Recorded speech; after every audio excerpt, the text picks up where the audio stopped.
Hey guys, Jared here. I have some exciting news. It's what we always talk about. It's Bombs Away Live. You heard me, live. The only place where you can get the movie on screen and our commentary right after. If you're in SoCal, you can't miss this. August 16th at the Frida Cinema in Santa Ana, with the theater entirely transformed to take you all the way back to 1987. It'll feature a hilarious pre-show made up of clips from previous episodes, some photo opportunities, themed drinks, costume contests, and ninjas. Everything you heard and more, all to celebrate the Taekwondo synth-pop masterpiece that was written and directed by Y.K. Kim, Miami Connection. You heard me, Miami Connection. All you have to do is join us on August 16th. But to do that, you have to go to bombsawaylive.eventbrite.com. That's bombsawaylive.eventbrite.com. I'll see you synth pop kids there.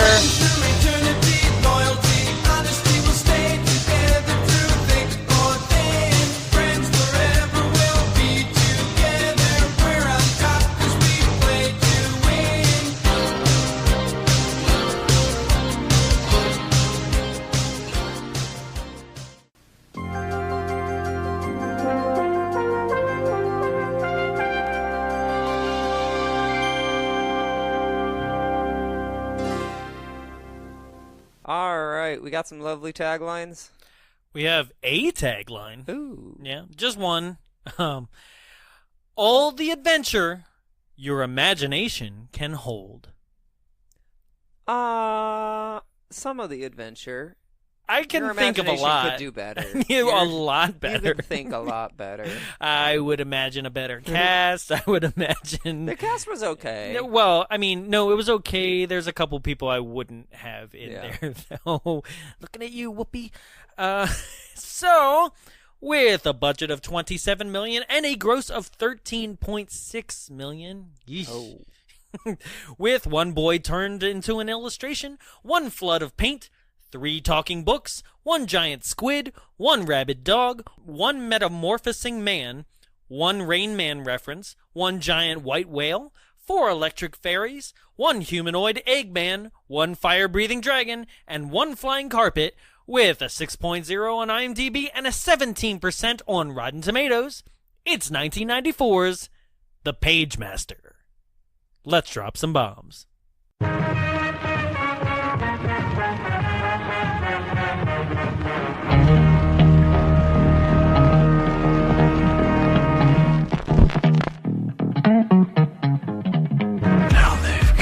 Face me. Your Uncle Sam. So let me the fucking house! Jason, Mother is talking to you! How would you like to curl up with a good book? In your dreams. Make your wishes. I did it! I jumped to Lindbergh, baby! I am Joseph Mingala!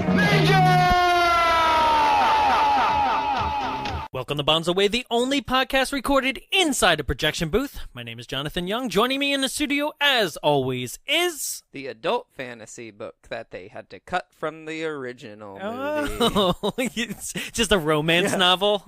Jared Seibert.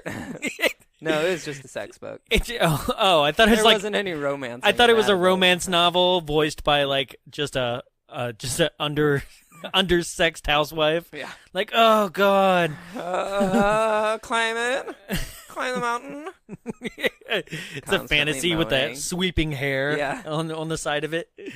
None of the other books have anything on their cover, but this one does. Yeah. It's just a muscular man with a woman wrapped around his leg. Ew. I like this one.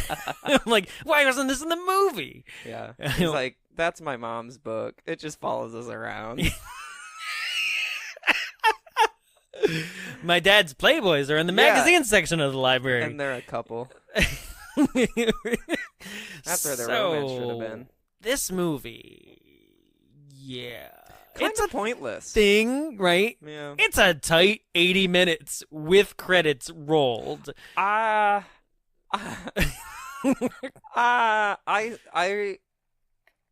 was watching it and I was like, oh, we're very close to the end now. Mm-hmm. She's a quick one. Yeah. She goes fast. So the thing about it was, though, for me, as quick as the movie actually is, because it does say a runtime 80 minutes. Yeah. Right. I looked at when I started it because sometimes, I thought it was like 110. Well, or an hour 10. Well, yeah. When I looked at the file, it said hour 15 exactly. Mm-hmm. Right. So that it's just the problem with it is that it feels longer to me. What? It felt longer than that. Oh, it felt gone. I felt like it dragged so much. Well, we had two very different experiences watching this movie. Okay. To sum it up, this movie is like how many public domain stories can we throw into one? It was all public domain. Yeah. But it was also the whole thing with having a book on fantasy, a book on adventure, and a book on horror. Hey, that was kind of three weird areas to go into because it's like they all kind of overlap. But then but they were all comedy. Yeah, right. They're all funny. Yeah. But like adventure had like the biggest chunk of it. Fantasy was like almost nothing. Adventure had and then horror was like, well, I guess we got to get out of here. Yeah. Run. Well, because I feel like most of the horror stuff was like we can't do this. Yeah, it's a child's movie. Did you notice that in the movie I know we're jumping ahead, but did you notice he almost grabs The Shining off the shelf? Did you see that? I was like, this would have been a way better movie. Oh, it would have been great. Oh my God, there's a naked lady. She's old and melty. Oh fuck.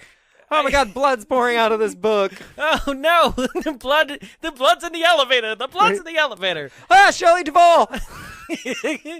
That's what would pop out and it would be terrifying. Yeah. It'd be like, dentures. Yeah.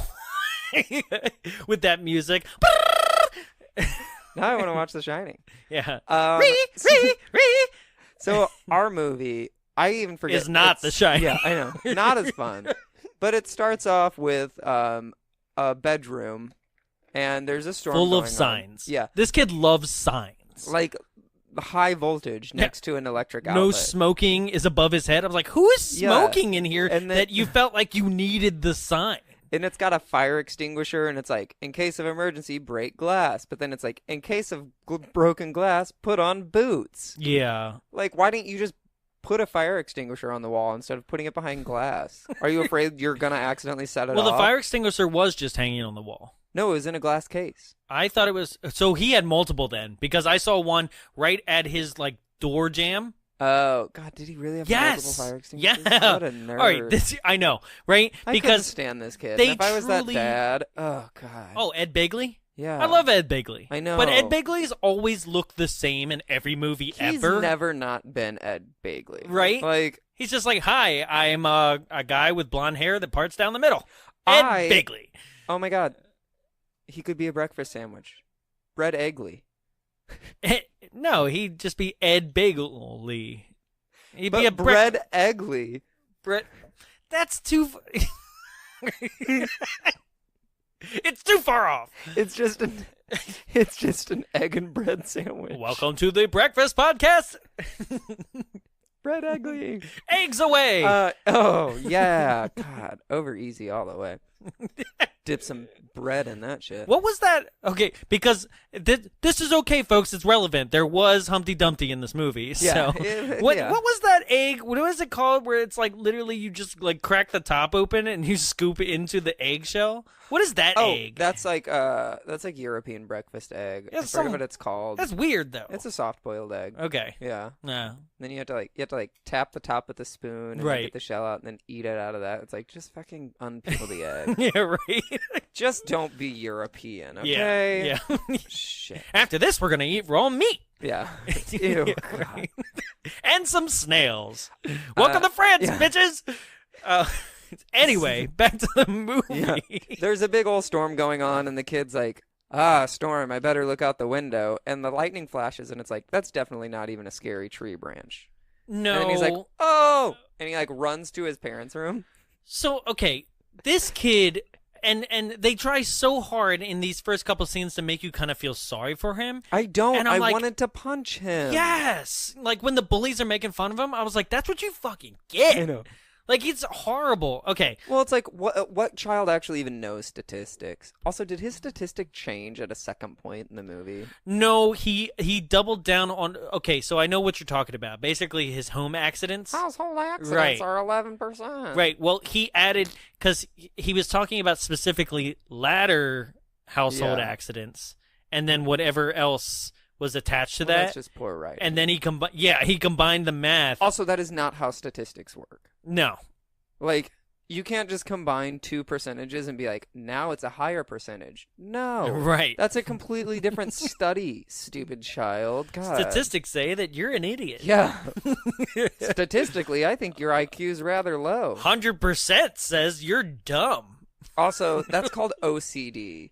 Yeah. Like, we this now child know what needs we help. now know what this movie is, and the conversation that he kind of listens in on that's happening in the other room right now is that his parents are like, I don't know what this kid is. Yeah. Like, who's scared of tuna fish sandwiches? And she's like, it's the mercury in the tuna fish. And he's like, I don't give a fuck. Like, he's so angry. Like, do you really think our tuna has mercury? This is America. Jesus. Like, God. he's so angry. And then the next morning, Ed Begley goes out to build his son a Ed tree Begley house. goes out for bread egglies. I don't know why I think it's hilarious still. Bread Yeah, he's egglies. like in the midst of building a tree house.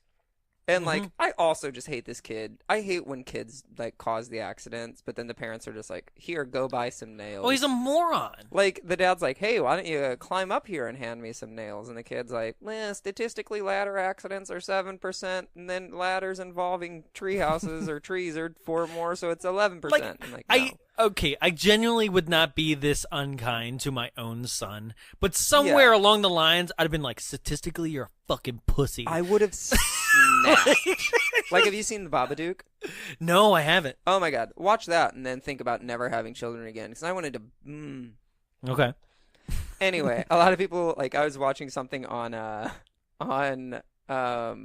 watching. I was reading something on Reddit about that movie, but people were like, that movie was just unbearable solely because of the child and his actions. They were like, well, the child was supposed to have, like, problems. And I was like, yeah, but, man, that made that movie irritating. Like, But this happens a lot. Yeah. Actually, in a lot of child movies. Like, remember JP from Angels in the Outfield? Yeah. Yeah. Like, because what they think is adorable and like, oh, everybody's going to latch onto that. It's like, no. Right? And so this is a great example of... It's called birth control. Also... Watch a movie. Okay, so Macaulay Culkin in this is the person we're talking about in this film, cartoon. right? Yeah, and he plays a character named Richard. Okay, so Richard throughout this movie, like at least throughout and this is another problem is okay. So this film, the live action scenes were directed by Joe Johnston, who did Jurassic Park 3. Alan was such a common name in the 90s. Alan? Yeah. Dr. Alan Grant, Alan Parrish, the dad named Alan. The dad named The Alan? dad in this is named Alan. And she was like, Alan, you got to be easier on That's him. true. And I was like, every single 90s movie loved the name Alan. Yeah. It's crazy. Tim Allen, he was everywhere. Sure. Yeah. It's a last name. That's It's a last crazy. Yeah. Yeah, sorry, I just thought about that. Anyway.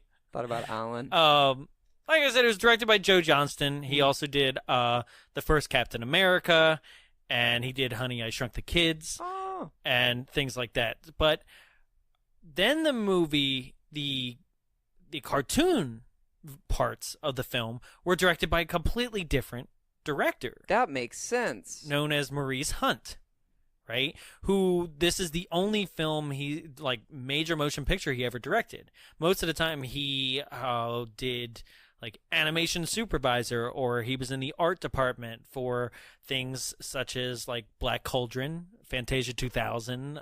That explains why all the fantasy stuff looked a little bit like Disney's classic fantasy drawings. Mm-hmm. I was like, well, that's weird. I see that in concept Well, art this for looks a lot of Disneyland very much stuff. like Black Cauldron. Yeah. Way like that 80s dark period. Yeah. Right?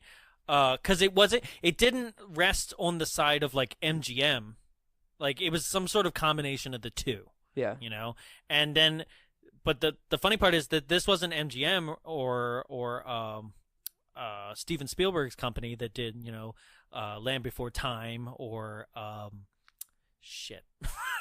5 Goes West? Thank you. Yeah, American Tail. That was creepy. Yeah. That's really good. If you're listening to this, American Tails this weekend at the Frida. Oh. For free. Oh, how cute. Yeah, come on down. Like, come cry your eyes out. Yeah. Somewhere out there. True story. My mom made me sing that in front of like a group of people, like at like my class, like or something. It's so weird. I thought it was like you were at home and your mom was drunk and she's like, Jonathan, sing Johnson, your fucking song. Sing the sad mouse. You know when you cry like a bitch. Sing the Jewish mouse song. You know the one. They come to America. Do it. I love it. Yes, but no, it's neither one of Amblin. Amblin Entertainment. Okay, see, I was thinking Amblin, but then I was like, no, that's going to be wrong. No, because I was like... No, it is Amblin. Yeah, Amblin. Okay. Because it's basically, it's Spielberg's animation company that he started. We did other Amblins, didn't we? No, because historically speaking, guys, this is our first fully animated motion picture that we've ever done on the show. It's not fully animated. Well, meaning like... Like, there are giant... A lot of live action. Majority of sequences are animation. Okay? But no, we haven't. We wanted to do Fern Gully, and we never got to it. Yeah. So, well, maybe soon. Right? Anyway, but that would explain a lot when the directors, two opposing directors, because Macaulay Culkin's character... and all his statistics and all his worrywart stuff and everything just kind of goes away as soon as he becomes a cartoon. Yeah. Right? He's like, well, I guess this is it. Well, because, like, I think like the first scene that he gets with an animated character, which is Adventure Book, Adventure's like, oh, you're not going to climb this ladder? Well, fuck you. I'm going to make it that you have no choice. And so basically the kid is forced, instead of actually being brave, he's forced throughout this whole movie to just do shit out of his comfort zone or die. Yeah, I was thinking about it, and I was like, does he ever actually learn or do anything? Well, like, no. They technically never It's all kill a the dream dragon. anyway. Like, Yeah. I thought he had to, like, slay the dragon. Yeah. Although they do technically murder Dr. Jekyll and Mr. Hyde. No, they don't. He falls downstairs. And then he's pulling a chain at the bottom of that. Oh, he is? Yeah, the chandelier chain. Oh. We'll get to it. Okay. All right, here we go. Maybe I blinked. Yeah. That's how I felt about the dragon, because I was like, didn't a beanstalk grow out of his stomach? I don't know. Did that happen? I don't know. I looked down. So Ed Begley's building this treehouse, right? 20 minutes later in the podcast. And he's like, bring me up those bucket of nails or whatever. And so he's like hoisting a bucket and... like, not paying attention. No, immediately not paying attention. You'd think a kid who's full of worries would be immediately attentive to the situation. Yeah. And he's just staring off like, well, and then raises it all the way to the roof. Mm-hmm. The dad's like, where are my nails? Drops the bucket on his head. Mm-hmm. And the dad flies out, like, grabs the ladder and falls down with that too. And the kid's like, ladder accidents, which I would have been like, get your fucking ass over here. I'm going to beat you with this ladder right now because of your... oh, my God. Right? I can't have Well, he children. is pissed. He's just like, God damn it. I really can't have children if that's what they do. No. But, okay, this is another thing. Did you notice throughout Culkin's career, there's, like, only two Macaulay looks. There's, like, I was in Home Alone, or I have a bowl cut and I have glasses. I thought it was I was in Home Alone or I look emaciated death. Because those are the two looks that's the I'm two aware looks of. now. That's, now. I'm in Home Alone or I'm on meth. Yeah. Those are the two Macaulays that I'm familiar with. But I'm in Home Alone or I take Nirvana too seriously. Yeah. I can't watch him. He just creeps me out. Well, no, you're right. And, you know what's weird is that, like, this has always bugged me as a normal non-celebrity person of, like, it bugs me with, like, Katy Perry and Russell Brand as well. And, like, this is, like, Mila Kunis dated Macaulay Culkin. And I'm just like, what the fuck? Like, I actually have a shot, I feel like, at this point. Like, you know, where you're just like, really if we just ran into each other, I would have been it. Yeah. Because if you're picking Russell Brand, come on, Katie. She wrote a whole song about him doing too many drugs. Oh, really? Circle the Drain. It's a pretty good song. Oh, really? I just thought it was firework. Fun fact. Because it just goes up in the air, Yeah. fizzles out, and explodes. Yeah. You know? Yeah, this is a good one. That was a good one. So, anyway, welcome to the Tangent Podcast. Dad gets super pissed. Brett Egley, and he's like, I'm never not going to call him Brett Egley now. He's like, go to the store, make yourself useful for once, Right. and pick me up a pound of nails. That's it. And so Nails. he gets on his like European fire truck bike. Like, why does it look like European Emergency Medical Services? It's like that yellow, like. Okay. All right. So he's wearing a Water Wings helmet. Like it looks like a special person helmet. It doesn't look like a bicycle helmet whatsoever. He is wearing a maybe he just hits yellow, his head so much. He's wearing like a yellow jacket, and then over top the yellow jacket is an orange safety vest, and then the bicycle itself is yellow. It's got like a safety blockade in the front. Yeah, it's constantly got a beeping noise. It has a windshield, like it's like basically it's like a motorcycle cop's like version of a bicycle. It looks kind of like a moped. Yeah, a little bit, and you'd think it should be. Yeah, right. It has a like flag on the back of it, like a safety flag. Beep. Oh, and it has the backup. Beep. Well, it's not a backup alarm. It's playing at all times. It's just constantly going. Right. And he shows up like these kids. When did your street construction ever just like leave multiple like giant concrete tubes out with like maybe 5 or 6 like warning signs? Not even warning signs. Just like the A-frame like caution black or white and orange with flashing lights. No. And then there's ramps on them too. Like and the kids are just playing on them, but the street's not shut down, but it's taking over the entire street. It's literally the concrete cylinder that you would place in the ground to create a sewer. And there's 2 of them. Yeah. And they're just out, and then the kids have placed in like the exact boards middle of the street. Yeah. And yeah, right. All there is like construction like A-frames with the little blinky yellow light on top of them. The 90s were wild though, because I remember doing that. Like we would do stuff like that. We'd be like, hey, there's a house being built over there. You want to go climb in it? Like, yeah real safe, Jarrett. Great job. Yeah. No, I mean, the 90s were a crazy time which anything could go down. Yeah. There was like a pit.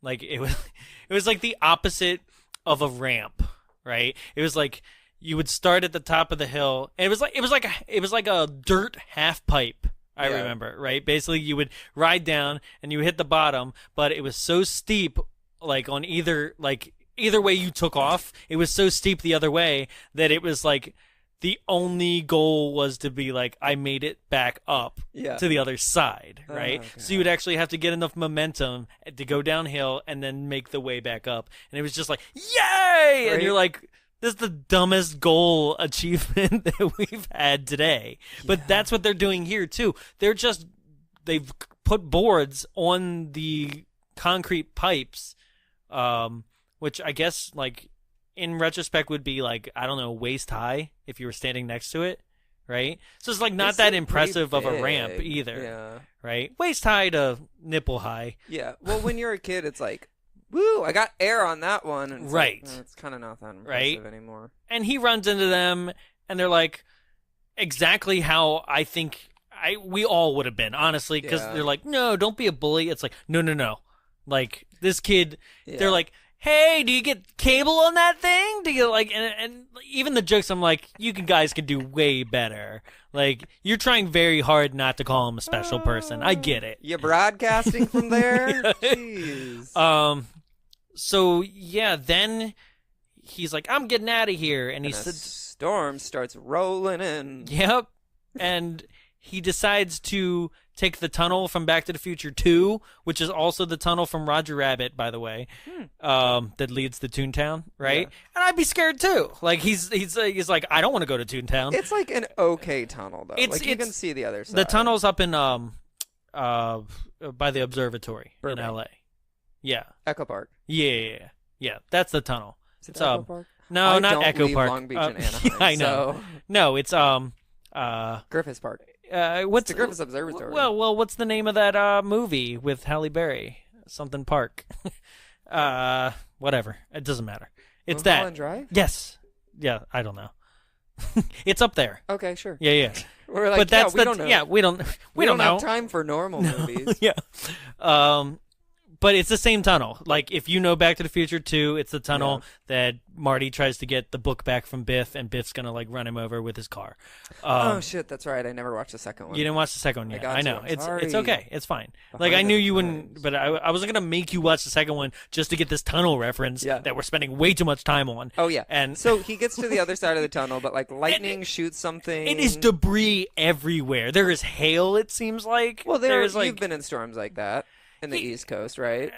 Where it just no, they're just called hurricanes. Oh, it happens in the Midwest, but it's just like so much stuff hasn't happened for a while that like the first storm that like really comes through, you're like, oh, the Earth is now being blown everywhere. But then like he gets to the other side of the tunnel after all the lights have exploded and it started hailing, and I was like, hey, just stay in the tunnel, like, yeah, just stay where you are. And then I forgot how he crashed, but he crashed. He just crashed. Like, did we both blink? I don't know. Because you said that like the light bulbs in the tunnel were exploding. Yeah. And he gets to the other side of the tunnel, and it starts hailing, and he's like, crashes. He just gets blown over, I guess. He hits a tree or something, and yeah. He leaves his bike outside, but all of the accoutrement, like the special pieces of it, later are not on there. So he leaves those behind. He also just totally abandons his yellow jacket at the end of the movie. Yeah, that's just gone. I was really upset by. So he goes into the library from the beginning of Ghostbusters. Is it really? Yeah. No, it's not. Oh, but I was like, it's got the lions on the side, just like the beginning of Ghostbusters. He's scared of it. He looks at the lion statue, and of course the sound department was like, make a lion noise there. And it's like, and he's like, oh! Like, it's a statue, kid. Right? Like, I would hate this kid. God. I would hate this kid. Like, also, I don't understand because I wasn't an only child, and neither were you. No. Right? No. But I don't think... I just don't think this kind of kid would be this way. Maybe he wasn't an only child, and this is why he's so scared of everything. Oh, that's the part we didn't... Real dark. Well, I also never read the book. That's called the Pagemaster? Yeah. That's like... I killed my brother! Yeah. Carrie 2, Pagemaster. The Pagemaster. Yeah, so he's inside. He runs into the librarian, the only one working. Who's working in the dark. Yeah. And then he's like, oh, there's people here, right? It's Christopher Lloyd. A weird library? In which way?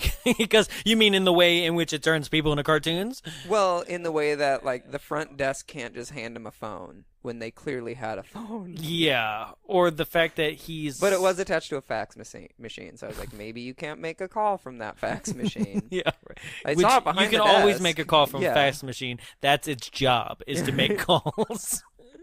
No, God, we just really did ourselves. People are like, fax machine? Right. They do exist still, people. They are a thing. I don't know why you'd use them, but they're a thing. You don't use them anymore. It's DocuSigns. Yeah. Like, just send a text. Yeah. Take a picture. It'll last longer. Were you texting people via fax machine back in the day? Hey, how are you? I was writing love letters. And then I'd get back a message like, how'd you get this number? Which is actually one of my favorite bits from The Office. When Jim's at the other office and stole Dwight's letterhead and then was sending him messages being like, hey, this is Dwight from the future. Don't drink the coffee today. You'll thank me later. Stuff like that. It was like such a great opening bit, like when it comes to fax machines. Because I'm like, there's never been a funny bit with fax machines until that day. So yeah, then Christopher Lloyd, he's like, hey, there's a telephone in the very over back. dramatic, by the way. Oh, very overdramatic. Don't a boy like you want adventure? Was Christopher Lloyd born an old man? Because I've never seen him look any different. Okay, what's funny about this? Okay, this is because you're basing a lot of it on watching Back to the Future, right? Yeah. Well, okay. and this. Well, yeah.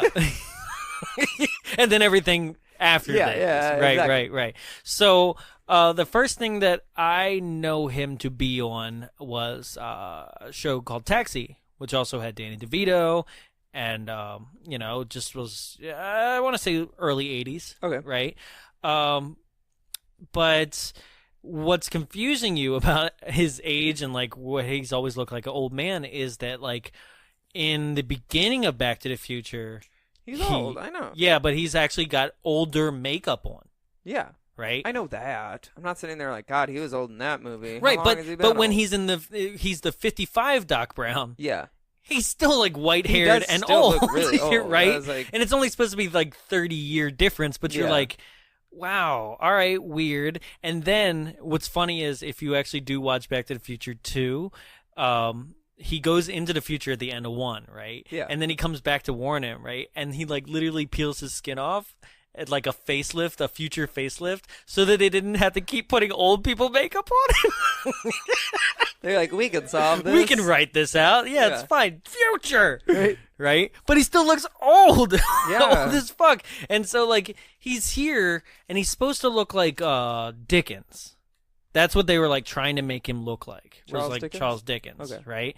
And to me, I'm like, I don't know what Charles Dickens looks like. You would have done better if you tried maybe Twain. Yeah. But, no, Or I if didn't they know. were just like, Right? copy Disney. Just make Yeah. him be the wizard from that. Yensid. Yeah. So... So he's like, yeah, go back, use the telephone. Macaulay Culkin, of course, gets lost and then finds himself underneath a mural, and it, of course, depicts the 4 different scenarios that he's going to get himself into, and this wonderful magician, the Pagemaster. And then the ceiling starts... It's just Dumbledore. Yeah, I know. It's Dumbledore if he was made out of paper. Yeah.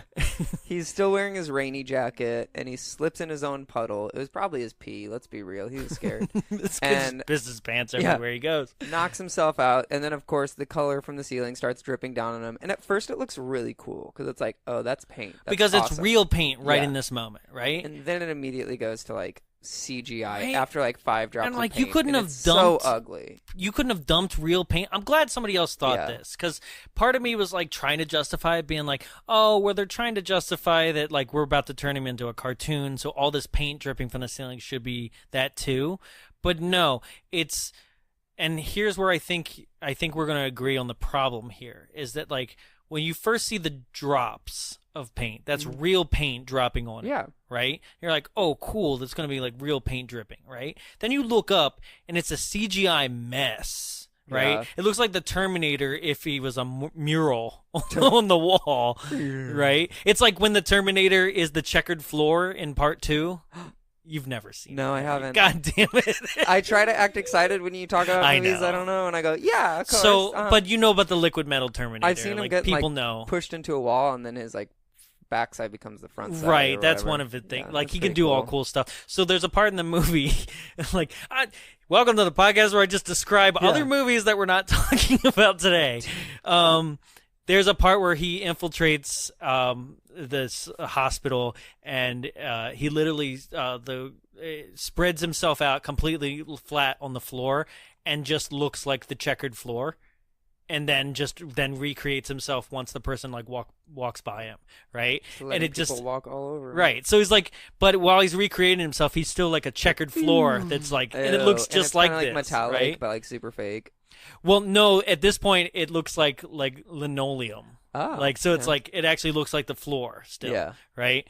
But it reminded me of this because like basically the mural that he sees up on the ceiling, right, is just a mural of things that like will then piece together and be like, oh, that's all part of your dream. Yeah. Right? Because it's just so goddamn obvious. We're like, oh, look, that looks like an A plot point, a B plot point, and Yeah. a C plot point. I mean, it's all up there, and it's pretty easy to be like, oh, that's what I'm gonna get myself into. But also, I'm like, Christopher Lloyd, his character name? yeah, it's Dewey. Dewey from the Yeah. Dewey Decimal System. Yeah. Right? But did Dewey paint himself as a mural? Like, Right. who made that? Because, like, the painting is clearly Christopher Lloyd as the Pagemaster up on the mural, right? Maybe someone took inspiration. But also, like... It was done by Da Vinci. Don't... Yeah, I'm like, who's like, oh, people are going to know what the Pagemaster is. Like, I've never heard of the Pagemaster before this movie, and I've never heard of it after this movie. I didn't even know it was based on a book until reading the trivia. Is it? Yeah. I didn't read that part. Okay. Oh, wow. It is? Yeah.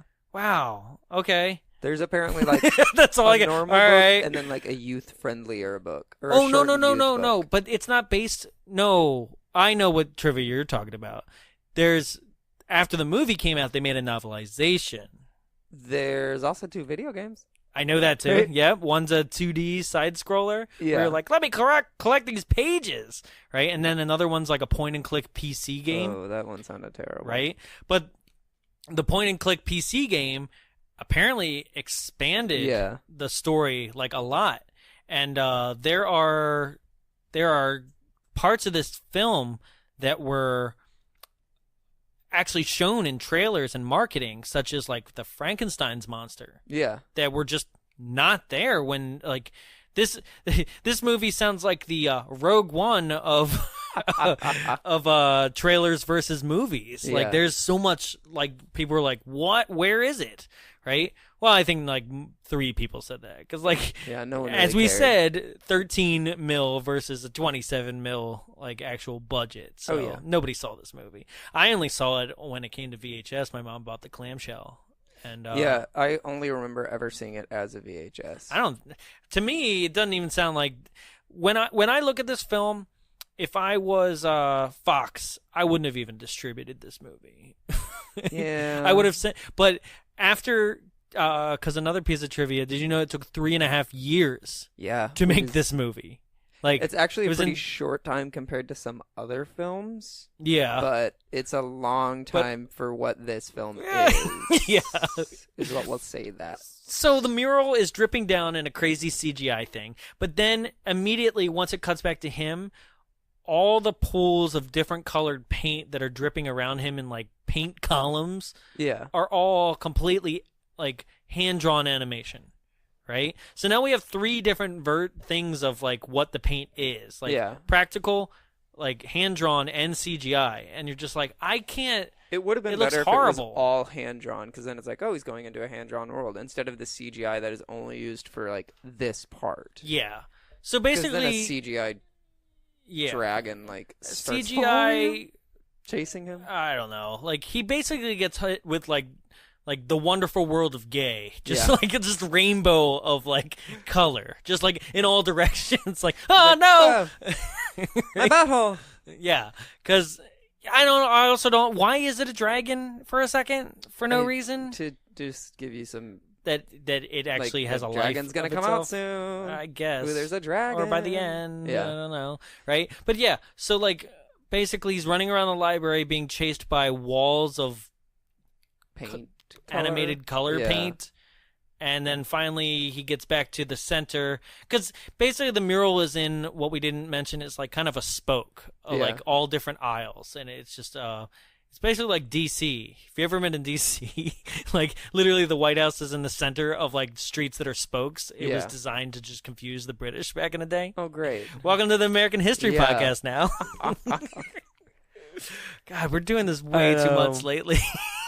So then, because we've been picking some shitty movies. Sorry, folks. They've been bad. Yeah. So the color splashes in on him, and he wakes up, and he's like, "Oh my gosh, I'm a cartoon." And then there is Yensid. That's the Pagemaster. And he's like, "Woo." Yeah. You're going to go on an adventure. Yeah. He's like, I don't want to. This is bullshit. He's like, I just want to go home. Yeah, so the Pagemaster rolls up, and like literally every single thing about him is like a curled page. Yeah. Like his staff is a rolled piece of paper. His beard is like rolled paper by the end of it. His hat, his robes, like everything about him. Like, why wasn't he just a book? He probably could have been. So our Pagemaster sets Macaulay Culkin. Right? I've transformed. I am more now. Yeah. He sets him on a book cart. I am your mother's romance novel. Evolved. What if he was the romance novel? Oh. No, he's just Dumbledore. He's just an old man. I am J.K. Rowling's fantasy. I slipped you something. Yeah. He woke up and his pants were definitely on backwards. I shouldn't say. It's like, no, cut that. So he's like, you have to find your way out of the library. And he's like, what? I didn't sign up for this rainy day experiment. And something we didn't mention is that, like... Oh, he got a library card. Yeah. Just had to sign his name on it. Right? That It made it like a big deal. Okay, so... I had to bring a letter with me. This film... Did you? What? To get a library card, to like prove that I lived in that area. Every time I've gotten a library card, I've had to do that. I think I remember such like that. Okay, what are your memories of your library? Books. You're an asshole. What else am I supposed to say? I remember books. I remember the kids section on the second floor. I mean, okay, so I have some really cool memories. Okay. Actually, surprisingly, right? And there's actually a point to this. So what I remember most is that like we had a child's program called like Sneaks the Cat. And Sneaks the Cat, it was kind of like Book It. You remember Book It? It was like Pizza Hut. Basically, your teacher would sign off that you read this book, but like I'm like, how does she know? Yeah. Like, well, actually, she would quiz you on the book, and but in that rewards incentive was like, oh, you get a free child's personal Pizza Hut pizza, you know, like, and some like balloons and shit, right? But Sneaks the Cat was kind of that way, but like through the whole, it was like a summer reading program. Yeah. Right, you would go there every week, and you'd check in, and they'd give you like an additional prize. I only rented Goosebumps. Those are pretty cool. So I skipped Goosebumps, okay, and I went straight to like Fear Street. Huh. Like I liked his more adult stuff immediately, but that does show like that's our age gap, I think, as well, because like Goosebumps would have been definitely right up your age alley, where mine was like Choose Your Own Adventure. I remember Choose Your Own Adventure. Those are great. Yeah. But I also remember there used to be an entire series of like drawing books, and I loved this. Like, basically, you draw this circle, then you draw this circle, and it will create Mickey's face, you know, stuff like that. That and a bunch of Star Wars books. But I just remember spending an exuberant amount of time, but my library wasn't this old, stuffy New York Enoch Pratt looking library that like seems like only lawyers like obsessively spend hours of time like to try to like solve their case. It's a super large library. You know what I'm talking about? No one in it, especially when it's raining. It's like literally these kind of libraries are only for lawyers mid-movie. That's like, I gotta help my client. It's like a college library. Yeah, like. It shouldn't have... Well, no, even college libraries were cool for me. Mine was like this. It was like modern. Yours was like this? Yeah. Really? Just echoey and scary and... Oh, it was huge. And there were like catacombs to it. Oh. Right? Where like people could actually shush you and get away with it? Yeah. There was a part in my college library, where it was in like the weird center of the library that was super hard to get to, but it was great for studying because people didn't bother. Was there a mural? No, there were cages that like grad students could rent out and like set up their own desk in there, and they would literally like lock themselves in there to get work done. Okay. Like, oh, jeez. I guess the point I was making about this is that like this movie seems like it was somebody's like mad obsessive dream to be like, hey, books are fun still, right? Books. It was like, well, it seemed like an attempt to get people back into books, but like, and back into the library, because this whole library card. You need a card. But none of it was like really that important to the plot. Like, what is he gonna do? Get back to Earth and be like, hey, I lost my card. And he's gonna be like, you can never rent a book again. Yeah, right. Like, you just fill out a second library card. Jeez, you lost it on sea. I just want a sequel where, like, he's, like, late and has to go into, like, this, like, late fee hell. Right. It's just this late fee landscape where they're just charging you and you go into debt. Yeah, no, please. I hate the library again. Right. Where are the VHSs? So, where are the CDs so I don't have to buy them? I can just rip them onto my computer. I'm trying to watch porn on a public library computer. You did? Well, you were trying. You tried to chat. You tried to chat rooms. No. I did chat rooms. I didn't know what was going to happen in them, but yeah, I was curious about chat rooms. Yeah. On a public computer. Okay. Yeah. So the Pagemaster kicks Macaulay Culkin down the hallway on a cart, and he finds the phone eventually, but then he also finds pirate book. Adventure book. Pirate book. An which is adventure- voiced by Patrick Stewart. Yeah. Who's sound like him. probably... It does in some places. Yeah. He's probably, though, doing one of my two favorite performances in the film. Like, he's kind of killing it. Like, whereas other characters, their jokes... Kind of gross, sorry. Yeah. Don't point it out. While other characters... I'm not editing any of this, so you can't point stuff out. I don't have the time or the energy anymore if people don't understand. So the point I was making is that Patrick Stewart is doing an extremely well done performance that I feel like, if not half of it, at least was improv. Like, somebody just did a really better job at writing for this character. Yeah. Because the other book, Fantasy, every single thing that Whoopi Goldberg does in this film, fantasy-wise, is like, how do I be a black stereotype at all times? Well, for me, it was all like, it was just kind of like one-liners or zingers. It was like, okay, Well, okay. she can actually have a role. Yeah, it was one-liners and zingers that were like, and Yeah. go girl, right? Which is actually one of my favorite lines is when the Mother Goose. Yeah. Right? Mother Goose at Hey, some point Mother in this Goose. film flies Hi, by girl. and go, hey girl. Did like that one. But for the most part, all of her stuff is so stereotyped, right? Down to the fact Yeah. of how they drew her was Yeah. kind of racist. A little bit. Like, she has, like, the biggest lips drawn on, other than, well, horror is supposed to look like Igor or Hunchback, right? Yeah. So he has a big mouth, but, like, I was like, Yeah. it's too on the nose, guys. A little awkward. Yeah. Because it's a book. Right. Right? Like, It could have been it's just a anything, book. right? So Also, why weren't these books, like, why wasn't the opening, like, the mouth? Like, it's just, like, flappy, that like, probably would have looked a little weird. like, hey! Yeah. It looked more like a Muppet version Yeah. of like a book, like, because that's what Muppets would do, Yeah. right? With just two eyeballs right on the top of the I think book. it was a neat way to take it, just because that actually gives them a shape rather than being super flat. That would have been a little awkward for them to be talking through their pages, and then pages constantly flying out as they talk. I just feel like spit, that would have happened. like spit, like yeah, just coughing Yeah. up exactly. words. Yeah. Yes.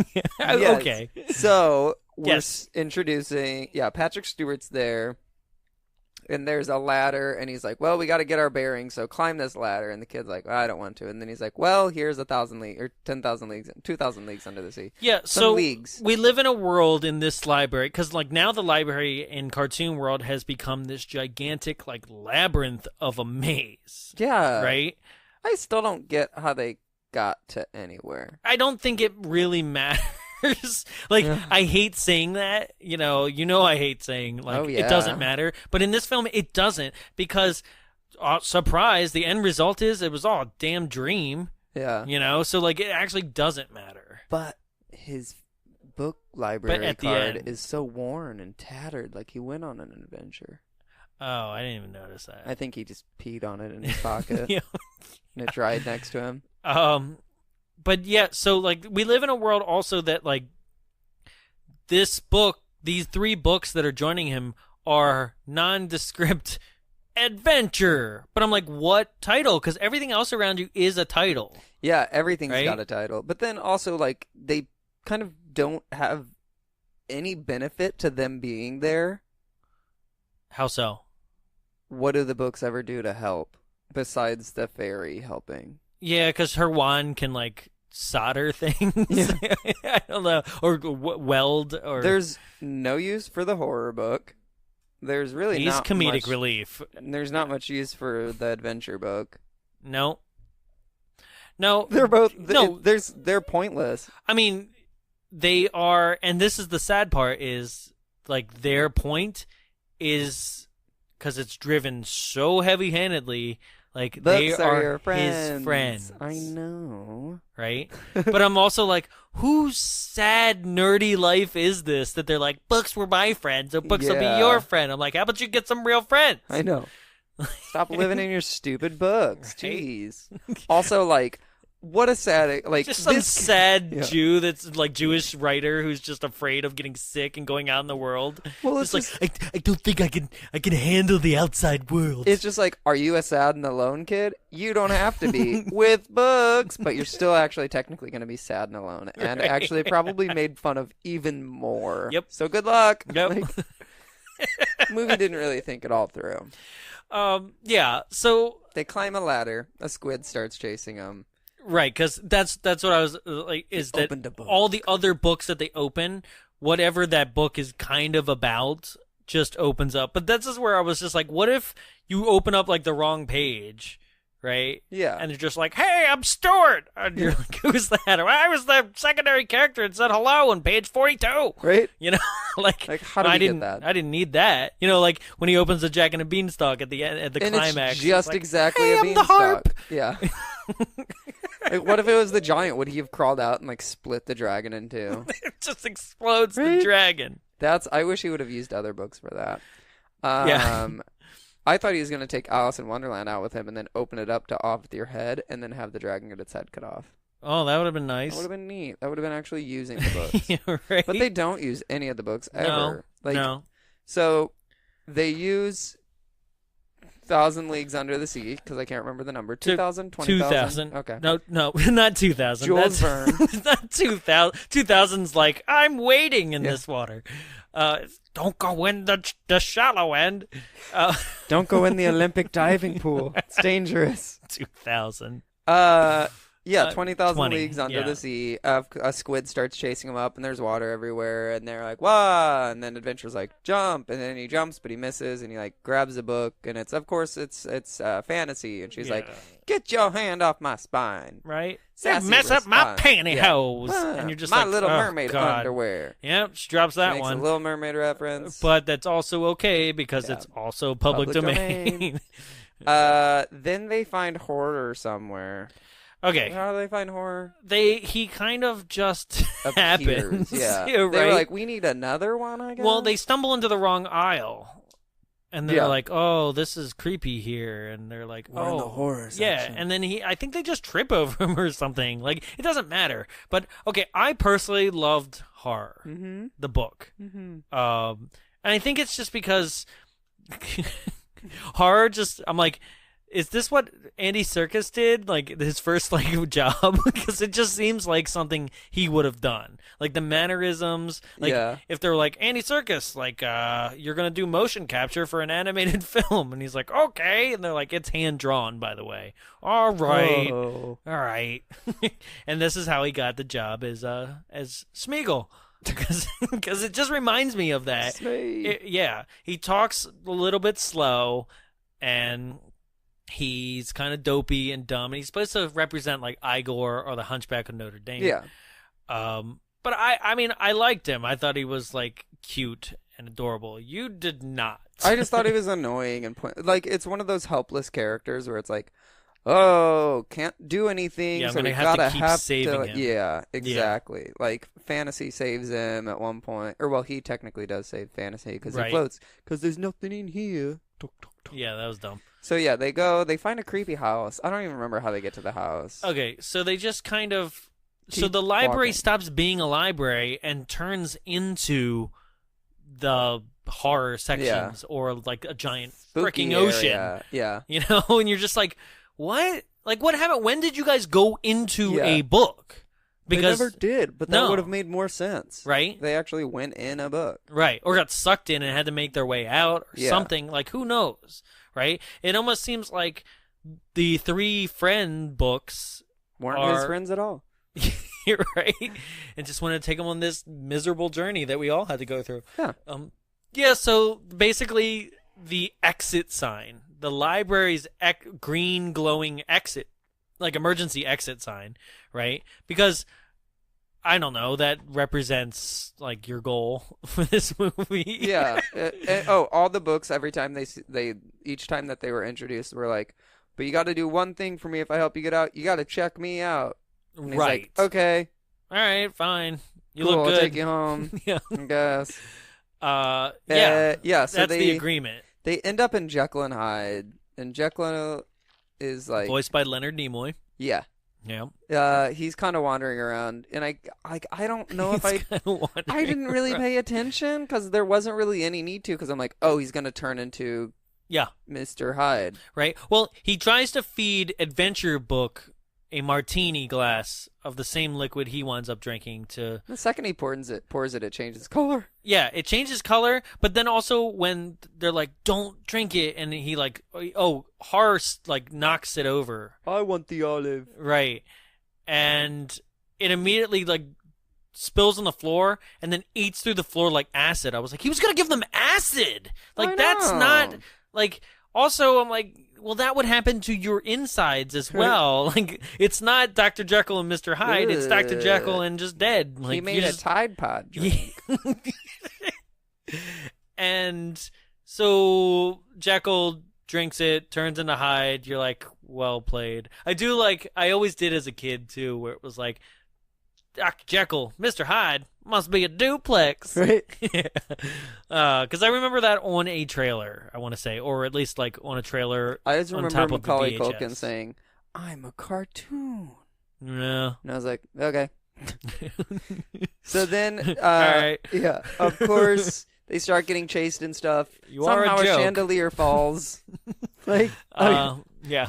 he is. No, a chandelier falls, and then Har is trapped with like inside the chains of the chandelier, and Hyde fell through the hole that was made by the acid drink. Yeah. And he starts pulling the chandelier down via the chain that is dropped in the hole as See, well. I thought he was climbing up the chain. Because No, he he's was just like, I don't pulling want it to fall to down. my death. No, he's just laughing and pulling it down. Like, ha ha ha. You're like, all right. Also, this movie, when they're in some sort of danger, decides to do like giant washes of color throughout the entire thing. Like in this moment, everything's like just green for no reason, and then later on, everything's just red. Yeah.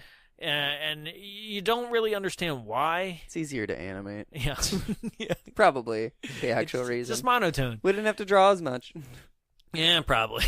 Right. Coloring was easier. Yeah, we'll worry about shading that much. So, Fantasy uses her welding wand and cuts the chains, and they all run off, and they're like, do we go upstairs or downstairs? Oh, this is where this is the Rain Man reference. Oh, yeah. And he's So, like Har, because he's slow anyway, he's like, up, definitely up. Oh, wait, nope, definitely down. Well, no, it was first down. Yeah. And then it's all red over there, and you're like, I guess that means bad. And they're like, up, definitely up. Right? Right? Definitely Wapner at 8. And then they go through Ghost Story section, which is pretty cool. This is where the Ghost Shining books. book is. Yeah. Yeah. There's like ghost books and such. Yeah. And But then nothing happens. Yeah, they get outside onto the roof. And then the roof has turned into like a giant, like kind of seascape. Yeah. This is where like they did not actually do or accomplish anything. No. He didn't learn a lesson. Like none of that. Honestly, like it doesn't make any sense. You know what I mean? Yeah. So they have to like jump down. Yeah. He does jump and grab a vine, even though he's afraid of heights. Okay. So that was neat, I guess. Like he kind of learned. That was neat, I guess. Then, yeah. And then they find a boat. And somehow Adventure shoves his foot through a knot in the wood and causes a hole in the boat. But it's okay because Macaulay Culkin has a piece of cloth that will plug the hole up. That doesn't make sense at all. Right. I was like, that how cloth works. Yeah. They start rowing and they're like, man, choppy waters, we probably shouldn't have set sail. And they're like, it's fine. And then they run into Moby Dick. Right? That goes nowhere. Yeah. Like literally the whale just comes, destroys Ahab real quick, and then takes their boat and crunches that, and then we're good there. Yeah. Moving on. Adventure, they lose Har and yeah. Fantasy. Yeah. And then they see two pirate dudes on a rowboat, and they're like, hey, we need help. And then, because they're being circled by sharks. But they're also like sitting on the door from Titanic. Yeah. They're doing fine. Yeah. They could have just paddled somewhere. The headboard. Was it a headboard or is it a chest? What is it from Titanic that Rose is on? Is it She's a door? On a door. Yeah. Okay. Either way, that's what they're on. And I'm like, where'd they get this door? Because, like, pretty sure the boat they were on was fully a boat. Yeah. Not flat. It looked more like planks of wood someone tied together. Yeah. And I was like, someone made a raft. But also, at this some is point. where, right before those pirates come in, this is where he gets weirdly emotional about the 2 books they lost. Because he's like, they were the only friends I ever had. And you're like, God, dude, make some friends. Well, Jeez, also, get a hermit crab or something. I can't understand the passage of time in this movie, because to me it feels like you've known them for 15 minutes. That actually probably is how long it was. Because everything does feel like it's happening in real time. Yeah. Right? Like, there is no, like, montage or passage of time or anything. It's literally like, oh, shit, like, there's Dr. Jekyll. Dr. Jekyll's changing. Let's get out of here. Oh, here's the water. Let's go. Like, it just keeps happening like this. So, like, then I get confused being like, why are you crying over books? Right? like, oh, no, now you can't check them out. Great, cool. Less for you to carry home. Christ. So then, so 2 pirates pick them up because they're being circled by sharks, and Adventure says, not all sharks live in the water. Could you imagine if he actually found, like, a statistic book? And he's like, well, actually, statistically, 3 sharks can jump out of... And I'd be like, yes. God, if he just takes had that one home a second instead. him, yeah. Books, it's a stats book, but it's not even like a fun one. It's just like college statistics and learning it. He's like, God, I love this. It's his brother, Kieran Culkin. He's like, hey, I played Fuller. Yeah. So then, they go, and it is, I thought it was going to be Blackbeard, but it was, what was the stupid pirate? It's Long John Silver. Okay. Like the restaurant. Because I was like, was that a real pirate? Well, a public domain pirate? Yes, because Long John Silver is also, you remember Muppet Treasure Island, right? Yeah. Yeah, it was Tim Curry's character. So, like, that is the Treasure Island main pirate. I always liked the one John when Silver. Gonzo was an alien. Oh, I hate that one. Muppets in Space? Yeah, because they never actually go into space. Okay, I need to revisit it, maybe. I was like, wait, what? Right. Why are they not in space? Yeah. I just never liked the brine shrimp guy. He was hilarious. See, it shows our age difference. It really does. does. The pirates take and this is also kind of a little bit I felt a little racism in the pirates. This is where I tuned out a little bit. I'm going to admit. I'm sorry. That's fair. Like, I was, So then they have to go and find their treasure, Long John Silver's treasure. And they go to the island. For some reason, they take their prisoners with them, but they tie them up, so that's pretty good. Yeah, it's literally, here's my notes. Moby Dick, Long John Silver, horror is pinned down by Gulliver's Travels. Yeah. There's a giant gap of an entire adventure Whoops. that I was just like, Yeah. It doesn't matter. Oh, God. So then, sorry, I just flashed over to a Disney trivia. That had nothing to do with They this go movie on the at all. island that Long John Silver has hid his treasure, just like in the book. Treasure's all dug up. Right. And they're like, what? And they think it's a haunted island. It turns out it's just fantasy and horror, and they fight back. Meanwhile, Adventure got thrown in the empty treasure chest, so he didn't get to fight at all. But I think they actually end up killing all of the pirates, except for Long John Silver. Because Long John Silver is just like, great job, kid. I'm going to go back to my boat because my pirates just tried to overthrow my rule. Right. But we also don't see those pirates again. Also, if you get hit in the head with a coconut, you're most likely dead. And that guy got hit in the head with like 3. Fair. I was like, he is dead times 4. So then, Adventure and Horror start walking off, but Horror's like, I'm a pirate too. Yeah. And then Adventure's like, no, you're not. God, get away. Yeah. Stop, Adventure's like, how dare you? Yeah. That's insulting to my people. Right. But then Adventure finds the library card that Macaulay Culkin lost whenever Moby Dick appeared, because I think that was the only reason they needed Moby Dick, was an excuse to lose the library card. Right. So, Not that it matters. Yeah. He is like, oh, we gotta go back to Macaulay. And then they're like, well, where's Horror? And he's like, uh-oh. So then Adventure goes off and finds him, and the Mulligan's Island. What is it called? It's Gulliver's Travels. Gulliver's Travels. Gullible's Travels. Yeah. Gulliver's Travels. It's Gulliver's Travels. Yeah. It's where you know what? I don't know a damn thing about it other than this iconic thing where it's like, Small I'm people- normal size yeah. and small people pin me Yeah. down with a bunch of ropes. There was supposed to Literally be an don't entire know land anything else. at Disney. Huh? Dedicated. There was entire lands of it dedicated to a fantasy theme park that was. It's really shitty. It kind of looks more like miniature golf than anything. Yeah. It's now closed back home in Maryland. Neat. But yeah, there's been a bunch of like knockoff Yeah. stuff like that.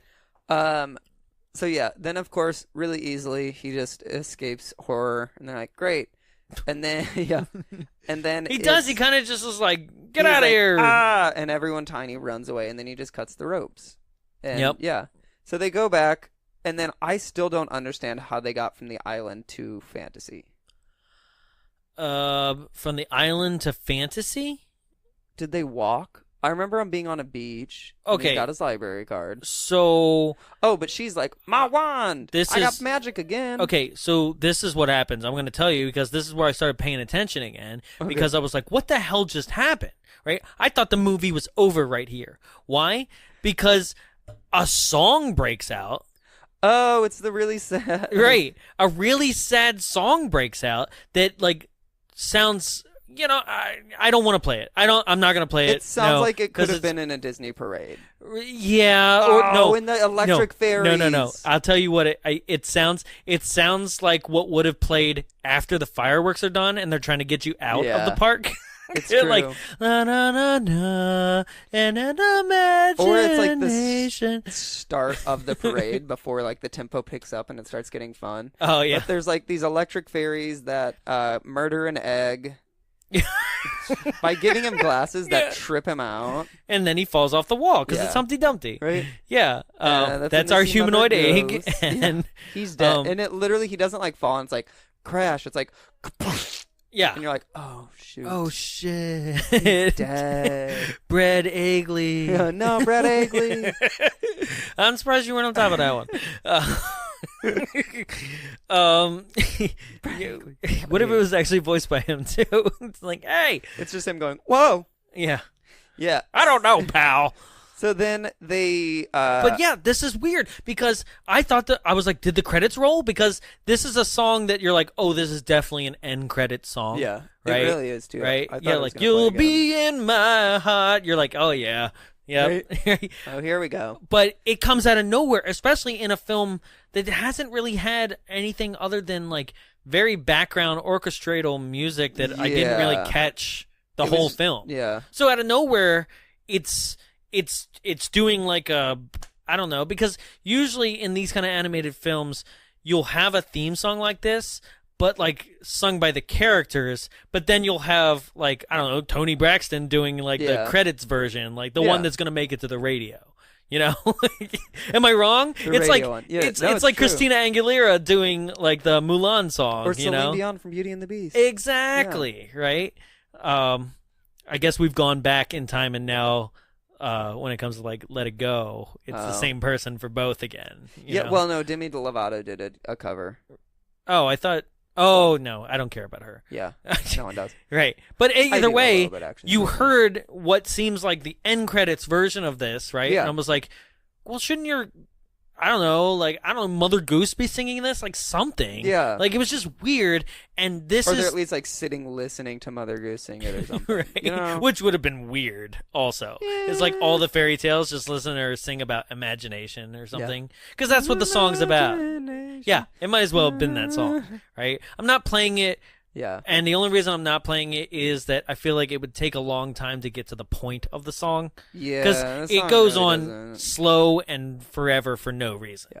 Well, then they get into Fantasyland, and it literally looks like Disneyland. But that was the answer to your concept art. question. Yeah. That is like how did we get from adventure to fantasy? Like just via song. They didn't have a way to. They Like, were like, oh, no. As if fantasy is kind of like taking over that aisle in the Yeah. library. It It just slowly yeah. happens. And then They walk into a cave. Yep, they walk into a cave, and it turns out like that cave, like I don't know, is a a dragon's mouth. Yeah, the cave itself is the mouth of a dragon that has been like crystallized in rock formation, and then it's just like, I'm alive now, let's do this. Someone touched me. That means wake up.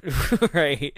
And then Oh, jeez. After this... They fight a bit. They start... Okay, so they see the exit, and it's on top of a pile of, like, stone books. Right. So Fantasy's like, turn to page 1000, or turn to 1001 Nights. Right. And rip that page out. I'm like, hold on. Rip out what part of your body? But also, like, okay, so... But with other books, they just open up. Can't she just open herself up and have the carpet fly out? Why does she have to have the whole page get ripped out of her? This doesn't make any sense. I don't like her. Well, no, but it doesn't make any sense because you're right. Because like we established, the other books use their tricks? Right. She can only use her tricks because she's got a wand. Right. But then also, like, what kind of book are you? Yeah. Are you just like a list of fantasy books, like fantasy stories? Are you just an index? Right. Like, what are you? She's just an encyclopedia. Yeah. Like, she's not really, she's posing as fantasy. Because you're telling me, I mean, what are you, an abridged version of a whole bunch of fantasy? Right. Like turn to page 1001 and I'll give you the abridged version of Arabian Nights. Right. Like, because that's what happens. Horror tears out a page in her book and then that turns into the flying carpet. Yeah. From Aladdin, basically. Yeah. So they start flying that up, but then the dragon, as they're flying up, her magic wand falls and the dragon eats it, but then I thought the dragon was going to turn more magical after doing that. It didn't. No. Okay, whatever. So then the dragon, like, blasts their carpet, and the carpet, kind of falls. Yeah. It makes an airplane noise as it goes down, like... So then Macaulay Culkin's like, thanks for your help, gotta go to the exit.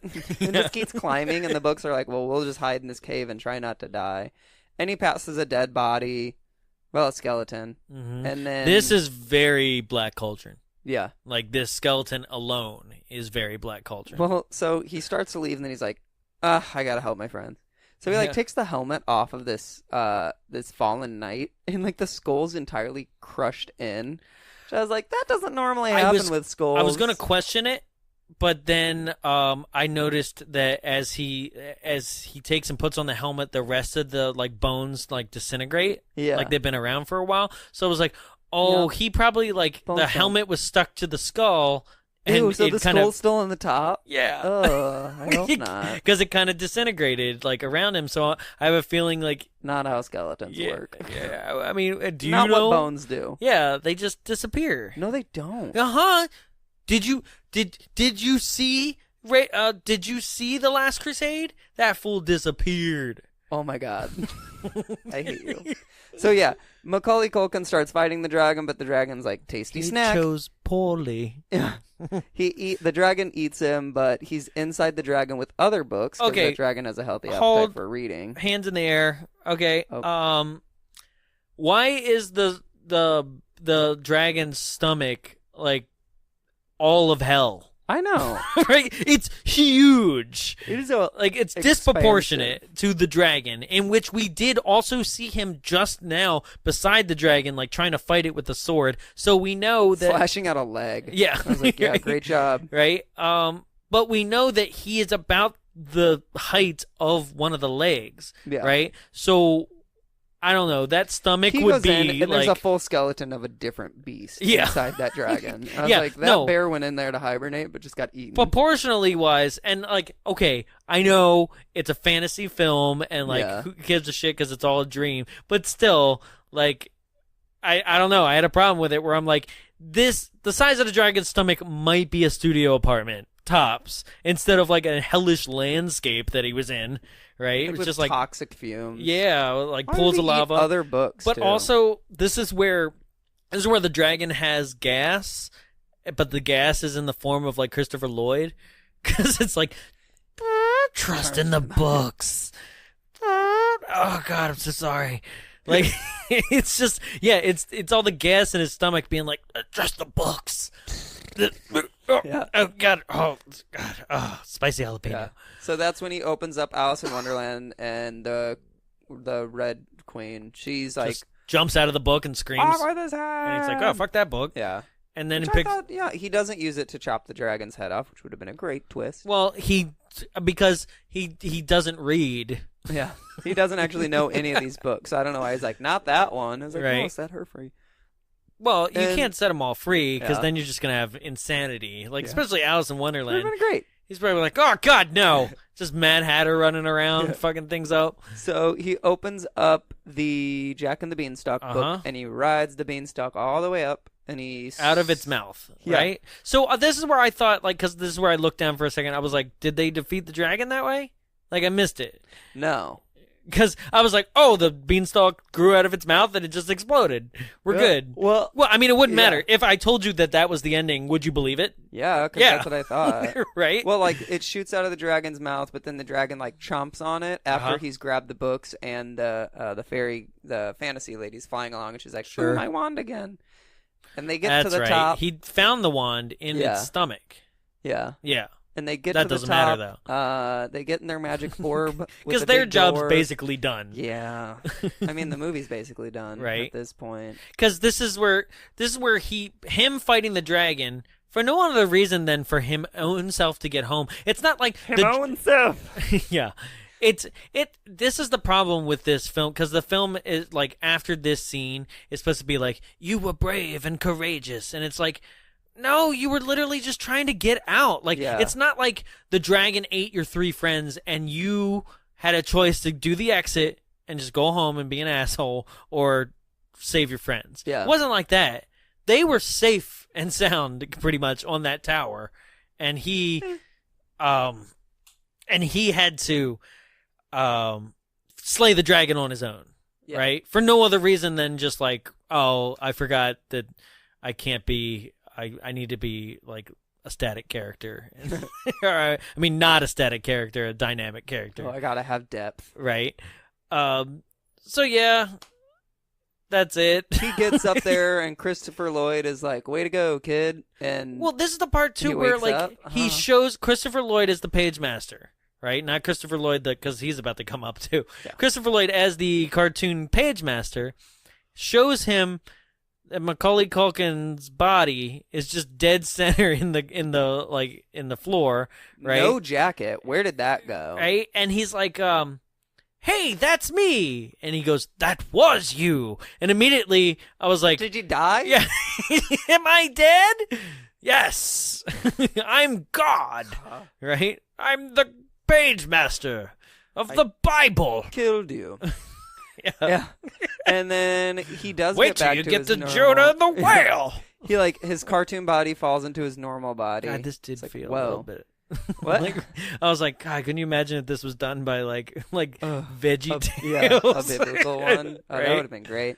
No, it probably Yeah. already happened. Like, Real. I'm actually not. There's fun in the Bible, and it's all like murder and death. It's like, ooh, whoops. What about when he was talking to the lions? So then, a burning bush. He floats back into his body, and then Christopher Lloyd, the live action one, is like, you were out for a while. You left a passed out kid on the floor of a library to just be like, he'll wake up. I'm really glad you were out for a while, because this is where he God. also, as he walks away, stares at him so creepily. Yeah. Like, for an exuberant amount of time. It feels like forever, where we're just held on Christopher Lloyd's face as Macaulay Culkin runs away with his 3 books. It's because this is actually part of the Back to the Future timeline. That's Marty. Yeah, that's young Marty. No, that's not young Marty. That's young Christopher Lloyd talking to his past self. No, you can't do that. Too bad I just did. No, you can't do that though. I just said I did. It's called a and paradox. That's okay. He can't come. I don't care what you kind of can't- pairs of things he's using. Doc Martens. Yeah. Yeah. Pairs of Doc. Yeah. Get it? I don't know, Doc. This is heavy. Or There's that word Yeah. again. heavy? There's something wrong with the gravitational pull in the future. Ew. Yeah. Yeah. You got that. So yeah. So then he goes home, and he drives off, but it shows like his bike on the ground, and his parents roll up. As his parents are pulling Wait. in, it's like, oh wait, Before that, oh the book. he goes, no. He does. Oh, wait. He checks out. He basically checks out horror comedy. I mean, not comedy, horror, fantasy, and adventure. Yeah. Right. That's You not can only check out 2. And Right. He's like, but I want to take all 3. right. I'm But then he back. grabs his bike and then rides back to where the construction site was. Right. And I just wish because like he he goes up the ramp and nails it. Yeah. And I just wish in that moment Could've it was eaten like shit. Peter, like, Yeah. ah. Or he lands and he's like, oh, my balls. God. We all did that on a bike at one point. Oh, yeah. I flipped over handlebars so many I times hated trying that. to jump curbs. No. I could never jump curbs Oh, I could. properly. Bitch. Like, I'll challenge you to a curb fight. okay. So, yes, his parents are worried. They've been looking for him. They pull in. It's full on 9 o'clock. We'll say it's summertime. Sure. Right? Because he's got no school. But, sunset's pretty late. We'll say 9 o'clock or 9:30 that the parents come back home. Sun The sets is at gone. 11 p.m. in Montana, let me Right? tell you. There we go. It's crazy. So the parents are like, I guess we should call the cops now. Yeah. Yeah. Not when he first went missing and Yeah. never came back with his Right before they pounded see the nail. bike, they Yeah. say that. Yeah, And they're like, oh, he's here, great. And they run and he's asleep in his treehouse. There's really not much protection from having from keeping him from falling out of the treehouse, but they're like, we'll let him sleep. His out here face is tonight. kind of half hanging off Yeah. of the side. So then they let him sleep outside, and I'm like, well, what if he wakes up and he's like, oh crap, I got to go inside. Then he's locked out. He's like, oh god, my parents hate me. Which Wait, is probably you okay. in your version of this, you imagine that they also lock the door. They let Yeah. their child stay 'Cause they don't outside. want someone to break in. They let their child stay outside, but we're like, at least we'll be safe. Yeah, that's what I imagined. I was like, oh god, 94. gotta protect our belongings. So then, yes, they then as it's zooming out, they show the shadows of the books on the wall talking, but And the that shadows night- aren't even moving that much. They're just talking, and they just stand where they are. It's kind of not that well thought out. No. And And that it night, ends. Richard died as the tree fell down during Yeah. the earthquake. They're gonna say as a murderer climbed the tree and killed him. Gosh. Where's our sense of adventure? This is Yeah. a horror. Yeah. Right? Because that's the thing is, it poses oh, is he dreaming that these books are actually, talking beside him as he Yeah. dreams? Or was this all real? And no, it's a dream. I don't even care. Is it Yeah, really? I don't, and that's it. And He's that's... waiting for a train. It's all a dream. You don't know where this train will lead you. Yeah. But... Probably to the train section of the library. Stupid. So, yeah. would you recommend this? What are your... I can't even say that I would if you had children. Okay, see, it's a quick movie. It's only an hour and 10 minutes. If you But, want to get it's them down pretty for a neat nap. for kids. Yeah, if you want to... Well, no, if you just want them to, look at the screen for a bit while you're, Yeah. doing something. Yeah. I think housewife it would be good. stuff. I get Because it. it's not God, kids have to sit through this movie, but the scenes are so fast that they're like, oh, that's fine. Oh, that's fine. Oh, that's fine. And it keeps them a little bit interested. True. I think it's good for kids. You know what? I You're don't wanna right. watch it again. Because I actually, that's a great example of something that I noticed. So I went this weekend to see, because I had originally seen Solo in IMAX, and MoviePass doesn't take care of IMAX, right? So I actually still had Solo in my MoviePass, and I was like, I'll just go check it out again, because I've tried to see every Star Wars movie that's come out recently twice at least, and I watched it, and there was a kid in the audience, right, that every single time dialogue happened, they were literally swinging on the railing because they were in the front my row, God. right? But every single time there was any hint of action, or Chewbacca was on the screen, she loved Chewbacca, right? She'd be like, oh, Chewbacca, right? And I was like, all right, this is adorable, and I've already seen this movie once, so we're okay. Yeah. Right? And free. So, but you're absolutely right about the attention span. I noticed is just boom, things are happening, because in the movie, as soon as they go on their big caper in the movie, I didn't hear from her the rest of the movie because things are just constantly happening. And I think this would be a good example of yeah, you want to make sure that they're not bothering you while you doing chores or whatever, sure, I guess so. But if you're actually trying to sit down and watch it with your children and enjoy it, Nah. you're not going to get much out of this. It'll be for the kids, not for you. Yeah, I don't even think it'll be for them, though, because, me as a child trying to remember this, I only remember the one-liners. I don't remember actually being Mom, put the Pagemaster on. Yeah. That wasn't a thing. I just remember it being cool because it was went into a cartoon. Sweet. I think, if anything, this movie was even purchased in my house due to the fact that, I mean, Macaulay Culkin could do no wrong. It was with on sale. Home Alone, yeah. Home Alone and Richie Rich, Yeah. which are both great Macaulay films from back then. Like, you were like, oh, cool. And, like, I remember my mom even, like, buying The Good Son. And I was like, this isn't a family film. I mean, it's about a family, but no. yeah. So, yeah, no, I wouldn't really. I personally wouldn't. Yeah. No, skip it. But some people would recommend it. And that's why we asked them to give us 5. Ladies and gentlemen, here's Give Us 5, or Gimme 5 for for this week. The first one's written by Meg. Titled, If You Have Never Seen This Movie, Just Stop Reading My Review. Okay. Well, good thing that we got that out of the way. I have indeed seen this. So we got it. Here we go. Great. She writes, back in 2016. So, like, she either has just recently seen this, like, again, and was like, God, I got to write that review.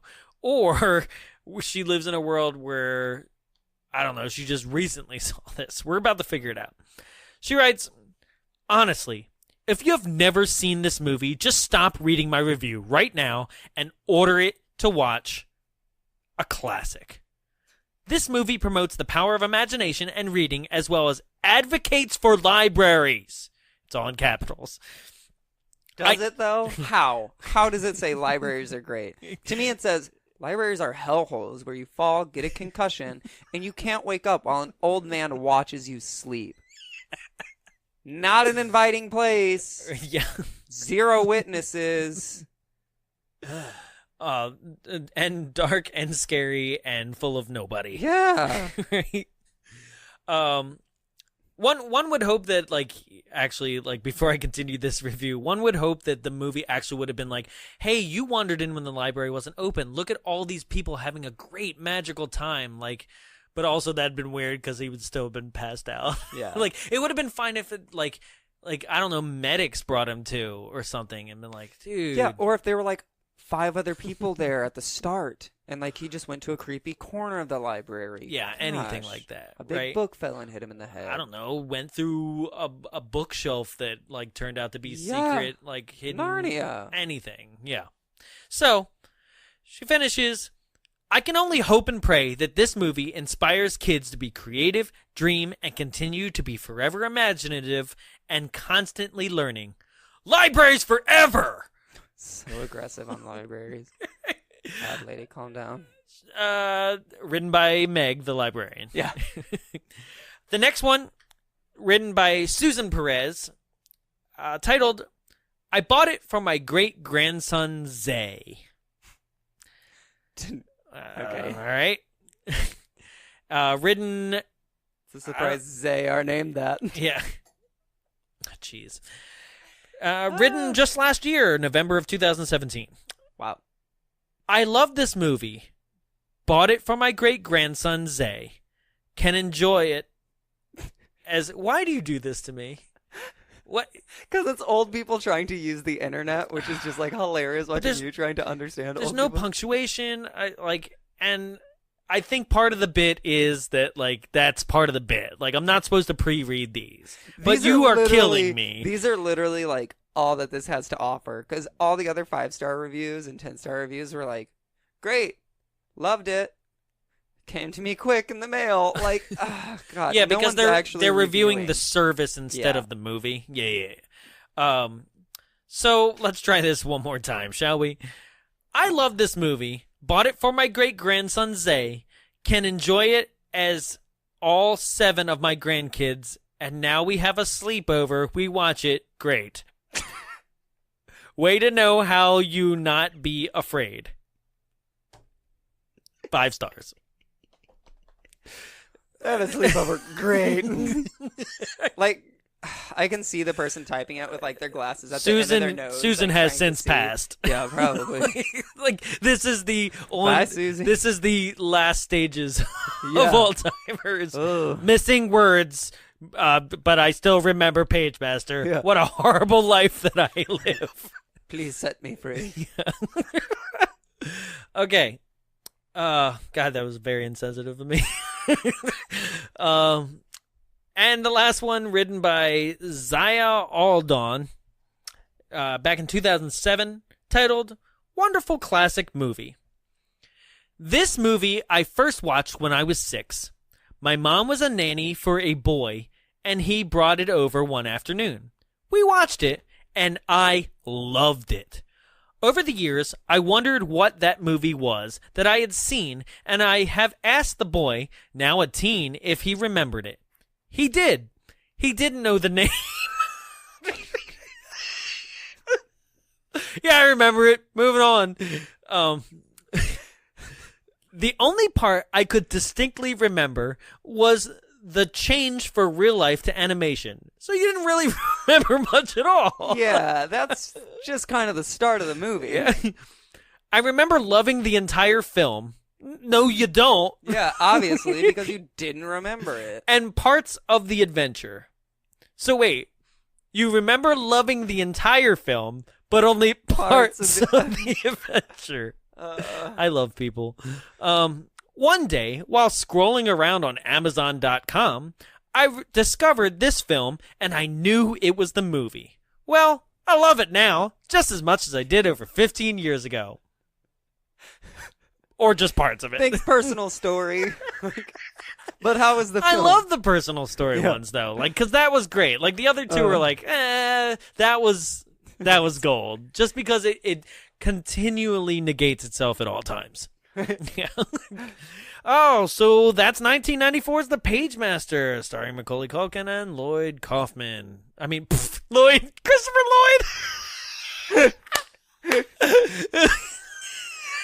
That would have been a way different movie. Oh, then it would have been all adult film, like books. It would have been like, let me take you through it. Oh, my God. What are these books? Yeah. All right, calm down, Lloydie. So, yeah, no, that's The Pagemaster. Ladies and gentlemen, thank you for joining us on this journey today. Thank you for listening. Make sure you rate, share, subscribe on Apple Podcasts. If you're not on Apple Podcasts, you can also make a comment on Stitcher. Some people have been making comments on Stitcher, actually. And if you can't find a way to make comments there, just reach out to us on Facebook, Instagram, Twitter. That's @BombsAwayShow. Reach out to us via email, contact@BombsAwayShow. Don't forget, if you're listening to this, tickets are still on sale for Miami Connection. That's August 16th in the Southern California area. Please join us for this. It's going to be one hell of a night.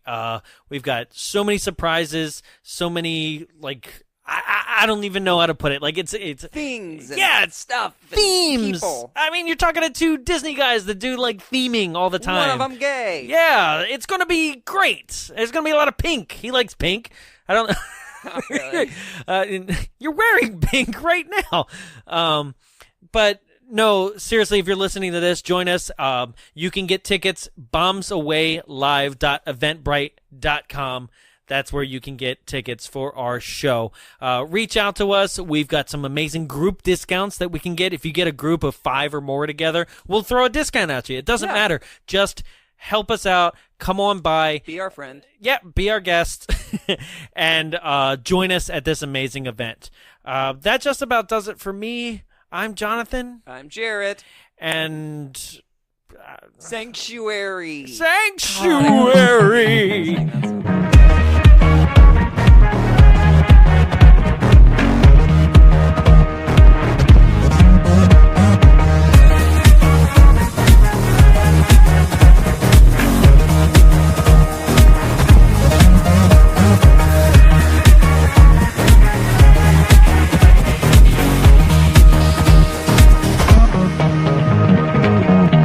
Hey, this is Jarrett with the Bombs Away podcast, and we are here in the Frida Cinema recording our podcast. So the Frida Cinema is a program of the Long Beach Cinematique, and it's located here in Santa Ana in Southern California. It serves the neighboring communities, and it is a non-profit art house cinema dedicated to enriching, connecting, and educating communities through the art of cinema. It's here to entertain, and that's why the entertainment industry exists. So what they show on these screens is pretty amazing. They have things such as the Director's Series, and it features directors such as Martin Scorsese, Mel Brooks, and Lloyd Kaufman. Lloyd Kaufman, if you didn't know, did The Toxic Avengers and The Class of Nukem High. They also have something called Friday Night Freakouts, and this is presented by OC Weekly. It has films that are among the horror or sci-fi kind of genre. They've done films such as Lost Boys, Hackers, and The Room. They've also featured anime like Your Name and Akira. Some other things they do are double features. They've done things such as Hot Fuzz mixed with Shaun of the Dead, which is actually two pretty good films. They also show a lot of cool things among the lines of indie films. They have The Void, which is currently on Netflix, and they also have had Academy Award-winning films such as Best Film winner Moonlight, which I think is pretty awesome that it showed in this space before it actually went up. If you want more information about showtimes, location, and everything film and entertainment related to the Frida Cinema, you can go to www.thefridacinema.org. You can also follow on Facebook at facebook.com/thefridacinema and on Instagram and Twitter at thefridacinema. The Frida Cinema, for filmmakers, for film goers, and for you. This has been a production of Big Bulb Entertainment, executive produced by Jonathan Young. For more media and information, visit us at www.bigbulbentertainment.com. Big Bulb, what's your bright idea?